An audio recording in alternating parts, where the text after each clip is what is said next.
Hello, and welcome to episode 15 of the Pipe Dream Meme. I'm Julia Mohammed. And I'm Rebecca Ananda. Are you feeling sad and insecure? Like you're living on autopilot, day in, day out? Did that part-time job turn into a permanent one? And are you suffering from feelings of inadequacy as a result?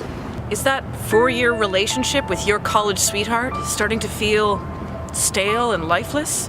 Or are you still searching for that soulmate, if those even exist?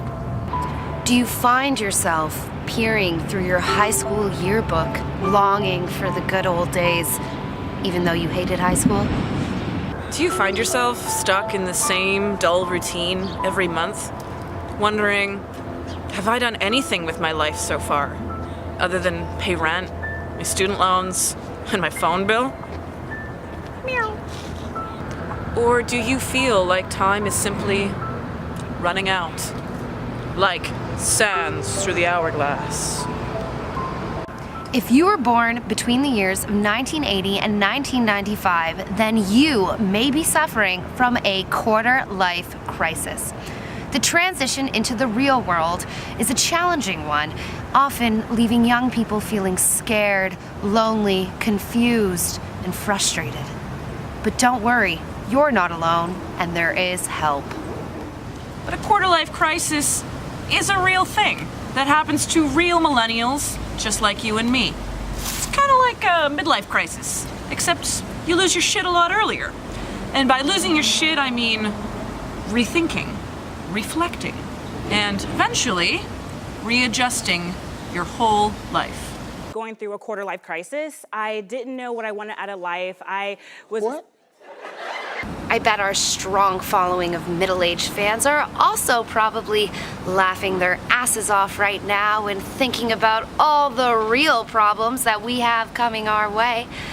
But young people entering adulthood today do face real challenges that are truly worthy of the term crisis.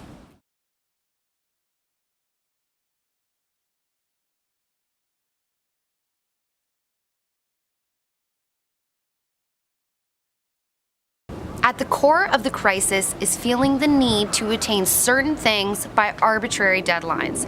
Chances are you've been institutionalized for the majority of your life, starting with kindergarten and ending with post-secondary education. And that's when it starts to creep up on you. It's a silent demand from society to use that degree, settle down, find a partner, find a job, and get a big house in the country. This cliched scenario is the definition of success to some people, but it is practically unachievable for Generation Screwed. According to a survey done just last year, only about half of Canadians aged 25 to 29 have found work in their field. And they are still living at home. About a third of people in the same demographic are still living with parents or guardians. And you bet your bottom dollar they're not making babies in those childhood beds. Only about 20% of Canadians of the same age are having babies. And it doesn't end there. We're drowning in an ocean of debt. The average Canadian university student graduates owing over $26,000. And that doesn't include credit card or mortgage debt. And guess what? We're not paying it back. A study released this summer by EQUIFAX stated that millennials have the highest rate of debt delinquencies in Canada beyond any other age group. These problems have existed forever. But with advances in technology, we now live in a world where we're in constant communication and connection with media, advertising, societal trends, friends, and family. Add on top of that the immense pressure caused by social media, the perfect venue to express your underlying narcissism, and millennials can't take it. As a generation, we are willing to share more of our lives online, but that also means that we are more greatly affected by our extended social circle. And this results in a life of constant comparison that leaves us always feeling inadequate. Apparently there's something called FoMo. Do you know what FoMo is? FOMO is a real thing. It was actually added to the Oxford English Dictionary in 2013. And it's a huge part of the problem. Obsessively comparing yourself to that one college friend who's now building schools in Africa, or that high school BFF whose partner just put a ring on it, is neither practical nor healthy. And you know what? Backpacking around Southeast Asia is really not glamorous without that Valencia filter. I have the bedbug bites to prove it. So, if you're in the middle of a quarter-life crisis and feeling insecure about where you've been and where you're going, the first step is to reduce your daily intake of FOMO. Focusing less on others and more on yourself is the first step in overcoming the problem. A man named Dr. Oliver Robinson from the University of Greenwich took the concept of the identity crisis and broke it down into 4 distinct stages. The first one is recognizing that there is a problem. Whether you want to leave your job or leave your relationship, you know a change needs to be made. Phase 2 is the emotional peak. The idea to leave has always been there, but the confidence to make it happen has not. According to Dr. Robinson, Phase 2 is the real struggle, and with it comes a lot of grief, stress, and emotional anxiety. The good news is that after you reach your emotional low point in Phase 2, Phase 3 is all about being selfish and focusing on you.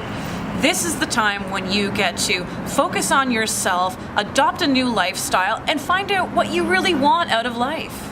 The final phase is about finding a renewed sense of self. Phase 4 is the ultimate destination.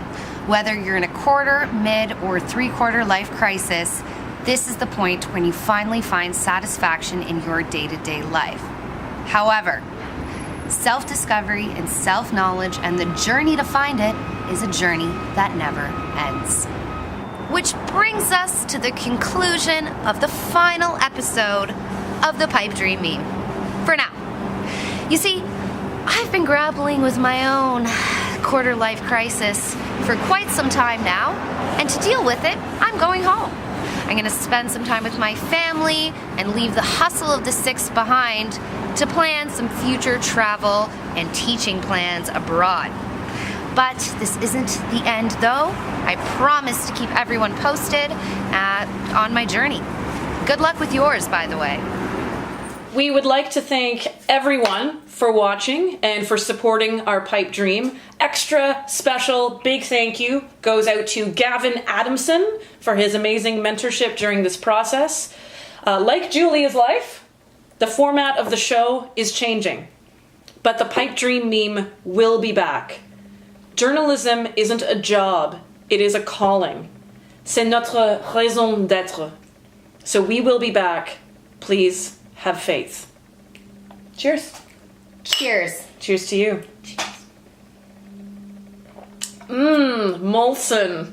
Love Old-style it. Pilsner. Delicious. We weren't paid to say that also. Not. Oh God, no. They would, but they wouldn't pay us to say it was bad. We said it was delicious. Yeah, but like ironically.